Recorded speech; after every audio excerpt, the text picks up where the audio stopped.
All right. So if you want to start off with your part, is the new campaign related to Starlight Incursion? No, it's not.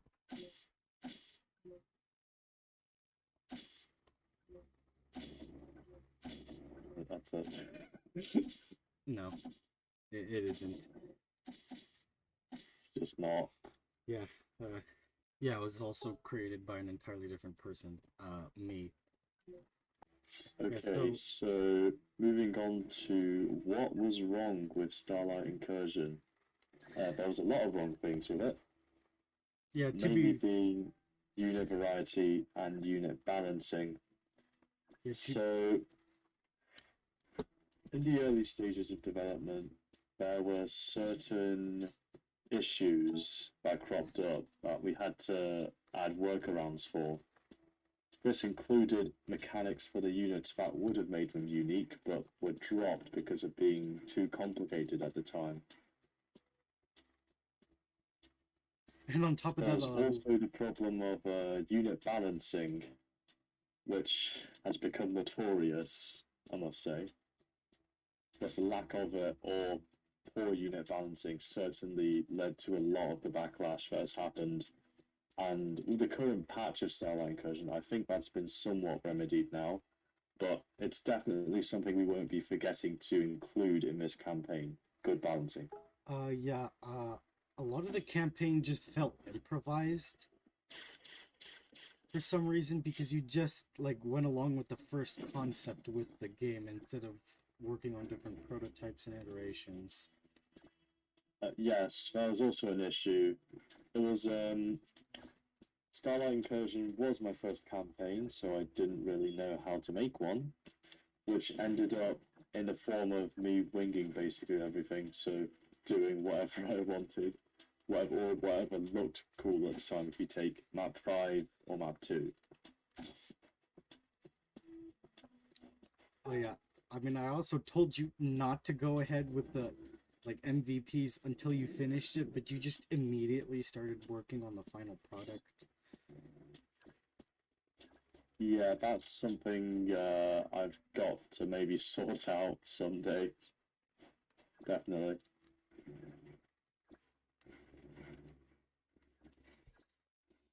Let's see. But I think another issue was lack of knowledge to execute ideas and a very ambitious campaign.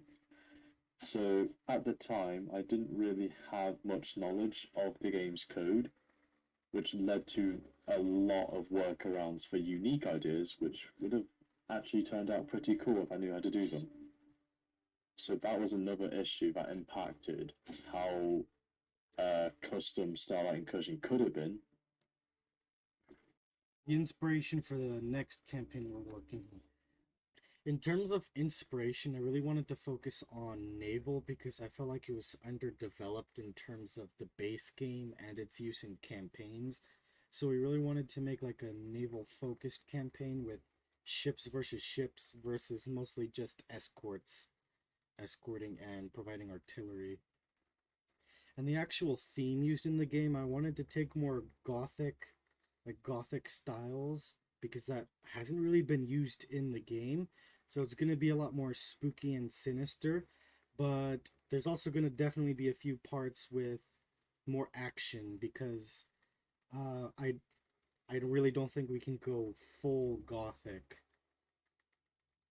And on top of we added a bunch of new units based on, well, historical use was definitely the basis for inspiring them, but they're not completely based off of historical accuracy.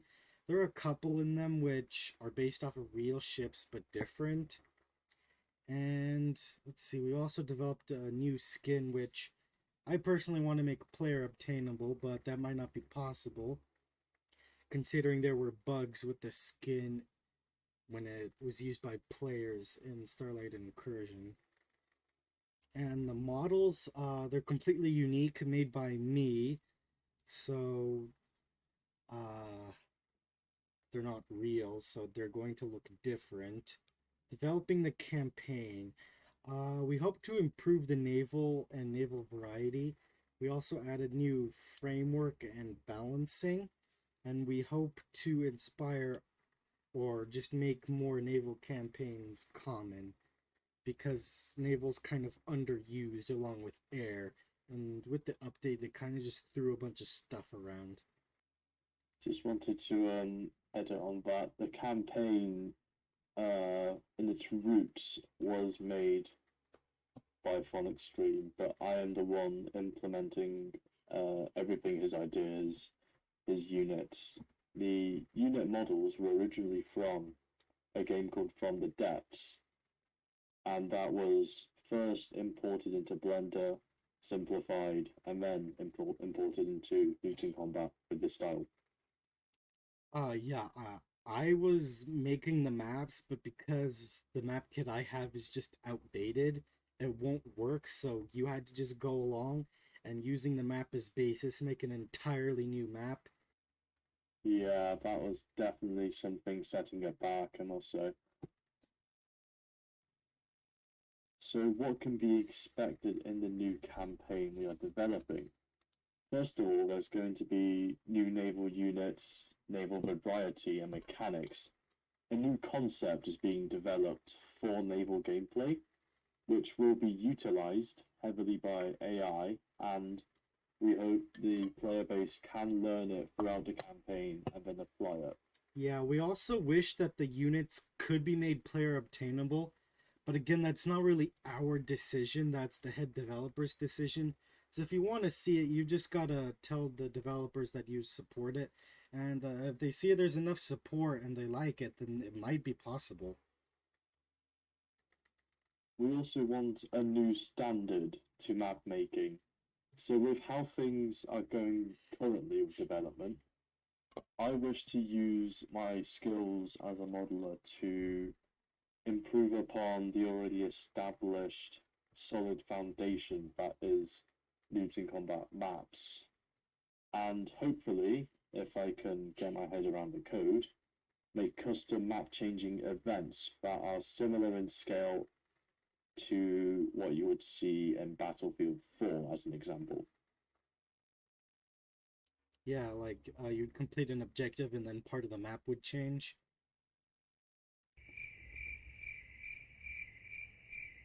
Okay, development is going fairly well.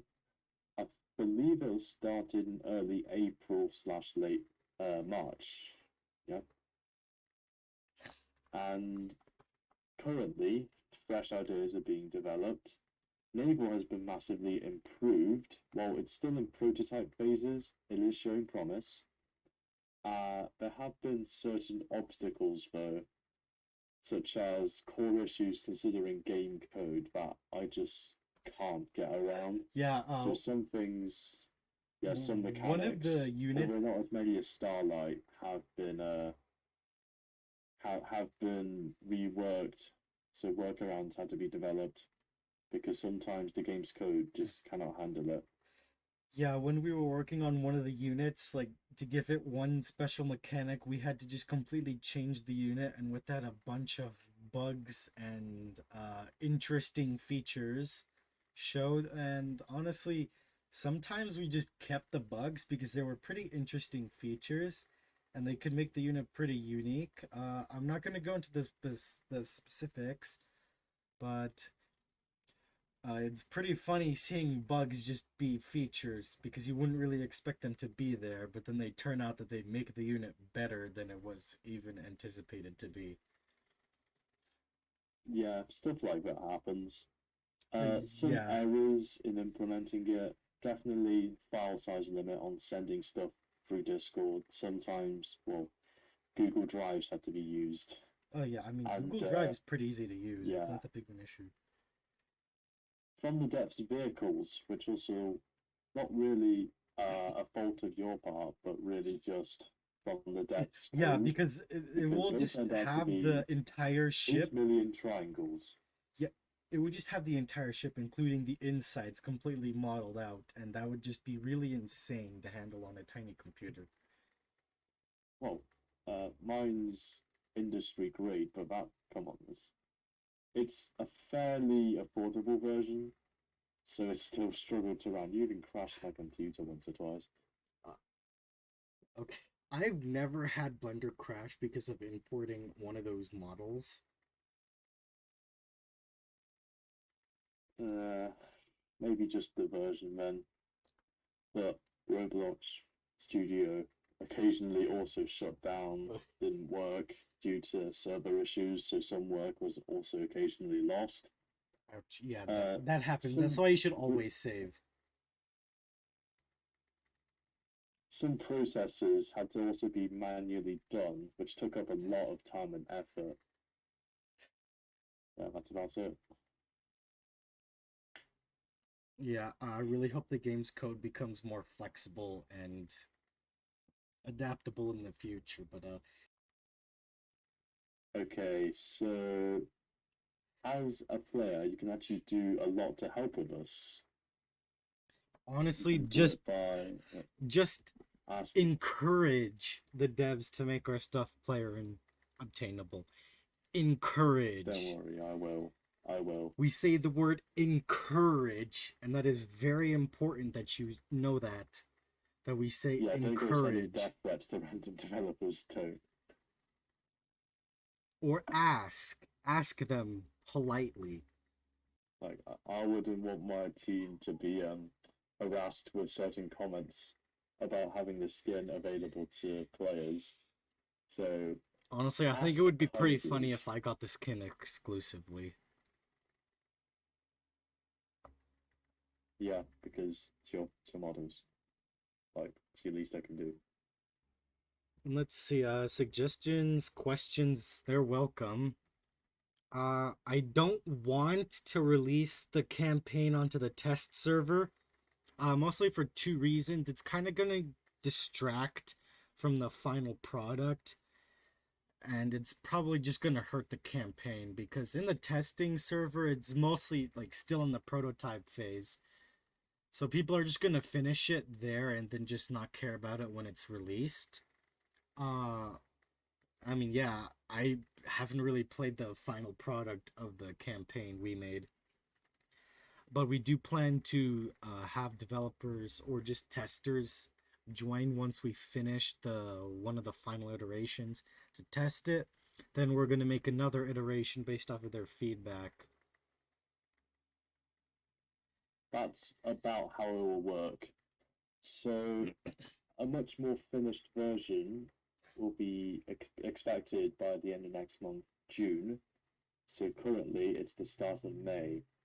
And if we hit the deadlines, then another devlog will probably be uploaded mid-June, is what I'm expecting.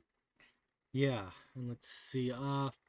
When we start, yeah, next month we might start letting like testers join and test the map in limited quantities.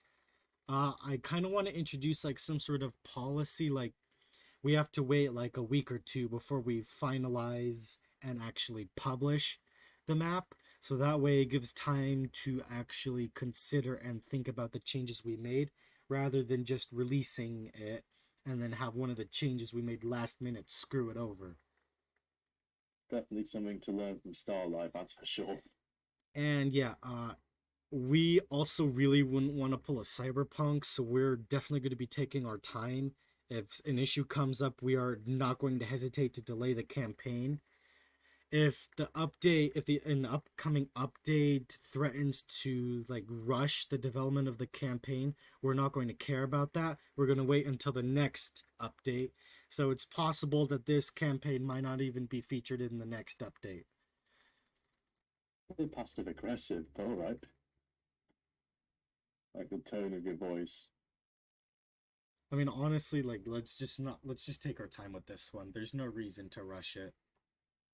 Yeah, we want to deliver a completely from the ground up unique campaign instead of dressing up existing mechanics in fancy clothing Yeah, and presenting it. I'm also really Because quite confident. frankly, doing that is just a bit lazy on my end and just not fun. I've played my campaign multiple times now to it in the future, but right now, focus is being directed towards either life or the new campaign they're making. I'm definitely more confident with this campaign's concept. Like, the story is really developed, and what we wanted to do is much more like, let's see, deliberate. That would be a good word. And we've also like had a lot of time to think about it. Like, let's see, we started thinking about this like early in the year. I definitely put Starlight behind us. First campaign definitely flawed. That shouldn't carry over, and I think that's everything we've got to say. Yeah, so yeah, maybe next devlog we're probably going to go into the details of the new stuff we added. Right now we're just kind of giving the basics and general gist of what's happening. There's not really much to talk about here, so that would really be it. Unless you want to add anything.